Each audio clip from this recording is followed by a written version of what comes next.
Hi, everybody. Hello, I'm Ryan. I'm Bethany. And we are Ryan and Bethany Board Game Reviews. And today we'll be talking about ecosystem coral reef. But before we do, we just remind you to hit that subscribe button. We know that the majority of you watching us right now are not actually subscribed to our channel. And you're going to want to go ahead and do that so you don't miss all the fun stuff we have coming up. So, Ecosystem Coral Reef is designed by Matt Simpson. The artwork is by Messa Schumacher. And it is published by Genius Games. There was a game that we played called Ecosystem from Genius Games, and it was a card drafting game, and we loved it. This is a game that was very simple, but it had all this excellent scoring mechanisms, and we thought to ourselves, there's a lot you could do with this system.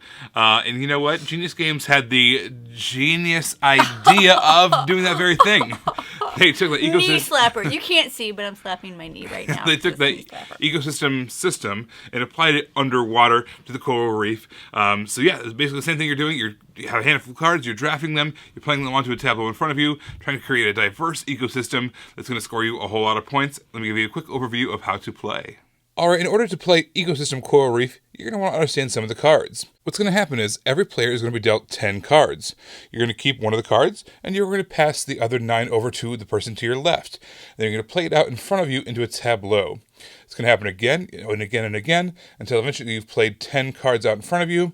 You're going to get dealt another hand of 10 cards, and then this time you're going to pass the remainders of what you don't keep to the right. What you're ultimately doing is you're creating a 5x4 grid of this landscape, of this ecosystem. When you place the cards out in front of you, the next cards that you take have to be in some way touching the other cards that you have out in front of you. You can't have cards that are diagonally attached, but not in any other way adjacently attached. And also, you can't ever go outside of that 5x4 grid. Once you have your tableau 5 cards wide, you cannot go any further to the left or to the right. So what do all the different cards do? Well, let's start with the coral. The coral is not worth any points unless it's on the very bottom row. Then it's worth 3 points.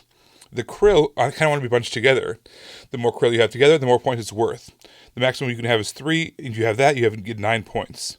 The plankton do not need to be together in any way, but the more you have in your total tableau at the end of the game, the better it is, because whoever has the most is going to score 12 points, whoever has the second most gets 8, and then down to 4 points, and then after that, no points. The groupers are going to get 3 points for each krill they're adjacent to. The clownfish are going to get points based off to any coral or plankton they're next to.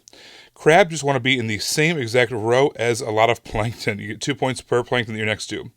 Then the eels, they're going to get 4 points for each fish, which includes the groupers, the clownfish, and the crabs that they're adjacent to, as long as the eel itself is adjacent to some coral. If the eel is not next to any coral, it's worth no points. Sharks want to basically be in the same row and column as all the different fish. Again, the grouper, the clownfish, and the crabs. The whales are basically going to get you 2 points per krill anywhere in your whole ecosystem. However, before you score, you're going to have to flip 1 card over that's adjacent to the whale. The turtles and octopi are not considered to be producers, fish, or prey. They're kind of outside that food web. However, the turtles are going to score you 2 points for each row and column containing at least 1 turtle. So you want to have as many turtles kind of floating around the ocean floor as possible. And the octopi, they're worth 3 points each, and they have a special ability. When you play them, you can immediately move 1 card around, or you can swap 2 cards. So if you have a situation where you played a card that's not in an ideal situation because of having to follow the adjacency rules or whatever, later on in the game you can play an octopus, and then move some things around which can really bail you out. At the end of the game, once all players have created their 5x4 tableau, what you're going to do is you're going to score everything. So you're going to score all of your different producers, all of your different prey, all of your different predators. And you put those totals there. And then you're going to get that food web bonus. Whichever out of the 3 of those things was your least number, you're going to score that again. So let's say you had 20, 20, and 5. You get a bonus of 5 points. So you really want to try to get equal amount of points, or as close to equal as possible, between the producers, prey, and predators. You're going to score your turtles and octopi as well. And at the end of the game, whoever has the most points wins. I really liked the artwork of this game, but it was almost too good. Like, there were multiple times in the game where Ryan and I are playing our card down with the card facing the ground, right? So you have the back of the card art, and we would forget to flip face it. down, facing the ground. Facing the ground. What is that? Face down, yes. Okay, where you put your cards facing the ground. Towards the center of gravity. Like, wherever gravity is most, the thickest, the heaviest.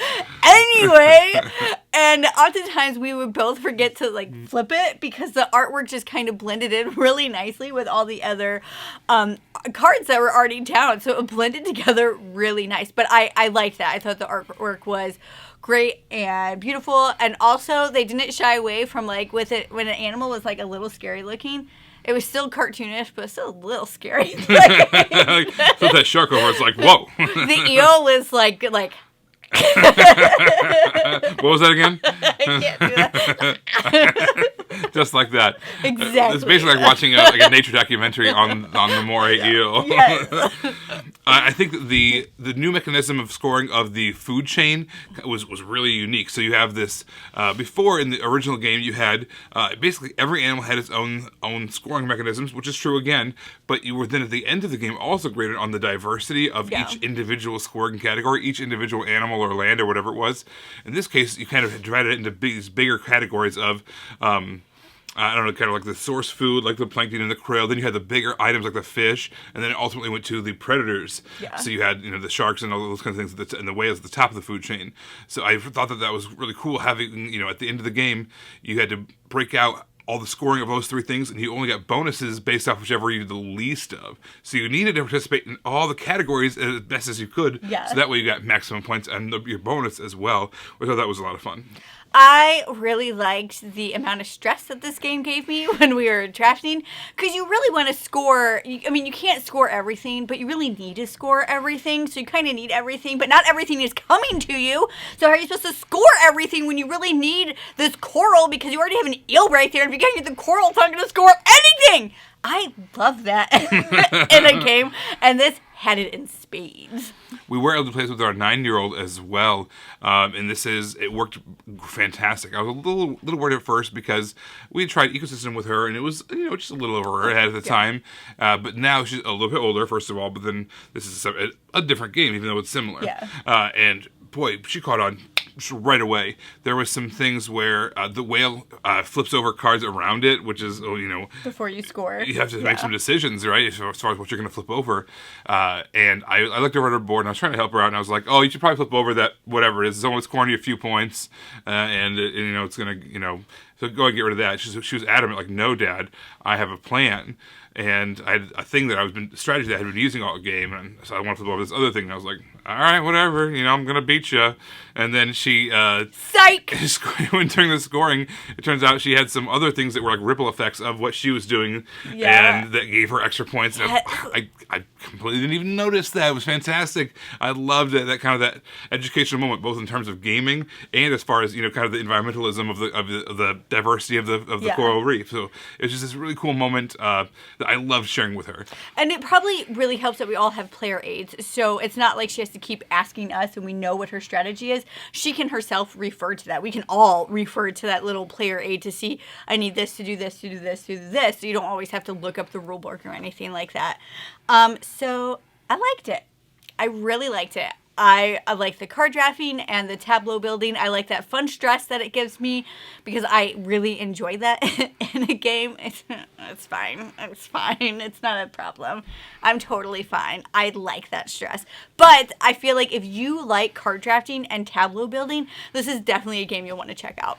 I agree. This is one that is keeper for our family. We just love all those kind of educational moments, as well as just those fast games that still feel like they give you a lot of strategy. And because it's simultaneous play, and like most card drafting games are, we forgot to mention that the book also has the educational things in it. It's true. Like a lot of Genius games, there's at the end of the rule book, there's this section where it kind of explains why thematically in the game things score the way they do. And it's always nice because it's separate from the game teach. So it's not like it's intertwined where you have to like get through all the facts to learn the game. It's separate.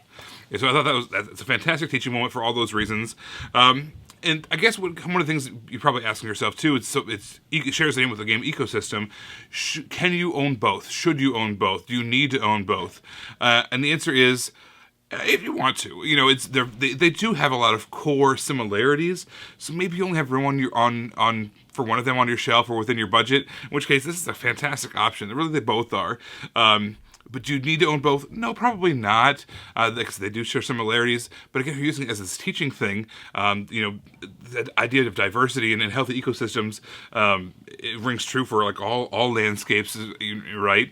And the gameplay itself is just a lot of fun too. So if you were some person who likes, like Bethany mentioned, the card drafting, like the tableau building, kind of mathing all that out, and kind of synchronize those combos all together, I think you can't go wrong with Ecosystem Coral Reef.